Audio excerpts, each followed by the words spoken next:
Hello বন্ধুরা, আমি দীপান্বিতা। আজকে আর একটা নতুন ভিডিও নিয়ে এসেছি তোমাদের সকলের জন্য। সকলে কেমন আছো? আমি খুব ভালো আছি। আমি চলে গেছিলাম দুদিনের জন্য চাকদা বাড়িতে। আর এই দেখো মাকে দিয়ে ছবি আঁকাচ্ছি। মার শরীর খুব একটা ভালো নয়, আঁকতে পারছে না, তবুও আর কি নাতি বলে কথা, দুজনে মিলে সময় কাটাচ্ছে। আসলে ওই বাড়িতে গেলে আমরা দুজন থাকি তো সেভাবে খেলার কাউকে পায় না। এই কাগজ কাটা, আঁকা, কিছুটা টিভি দেখা, এইভাবেই ওর সময় কাটে। দেখো বারান্দার মধ্যে কি করেছে, টুকরো টুকরো কাগজ কেটে আবার কিসব যেন বানাচ্ছে। ভয় লাগে যে হাত না কেটে যায়। বাকি কাগজ কাটুক, না কাটলে কি করে শিখবে নতুন কিছু তৈরি করা। দেখো কি বানিয়েছে। ট্রায়াঙ্গেল তো, হ্যাঁ দেখি। ওরে বাস, ও বাবা, আবার এটা ঠিক করে দিতে হবে। দিদার বাড়িতে এসে এসব বানাচ্ছিস?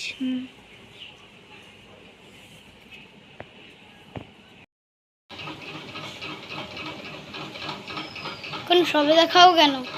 আমার সবেদা খেতে খুব ভালো লাগে। আসার সময় কয়েকটা সবেদা কিনে নিয়ে এসেছিলাম, এত মিষ্টি ছিল যে তখনই খাচ্ছিলাম। আর এই দেখো পেয়ারা, এখন এই নিজে নিজে কাটা শিখেছে, তো পেয়ারাগুলো খুব ডাসা ছিল, খুব মিষ্টিও ছিল।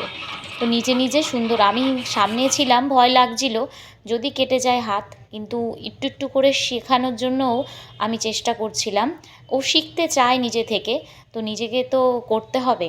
আর সবচেয়ে বড় ব্যাপার হলো আজকে এই জিনিসটা, আজকে আলমারি গোছাচ্ছিলাম। আমি গেলে পরেই আমার কিছু জিনিসপত্র ওই বাড়িতে সবসময় থাকে, জামা কাপড়, চুড়িদার, শাড়ি।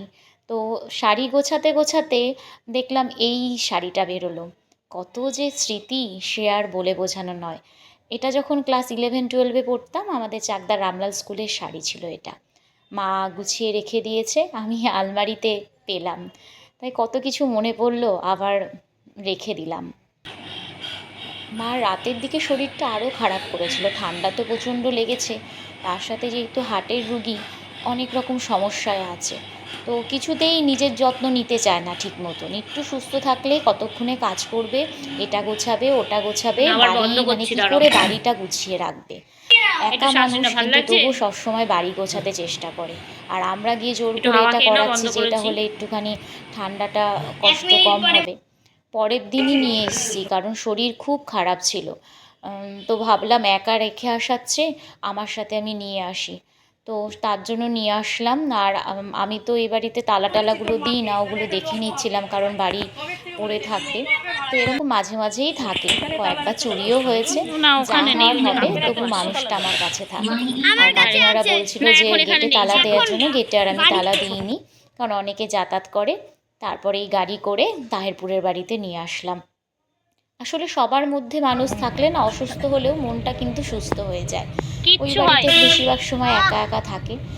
আসলে আমাদের এখন যা হয়েছে, যারা একমাত্র সন্তান, তারাই বোঝে যে দুটো বাড়ি সামাল দেওয়া কিরকম।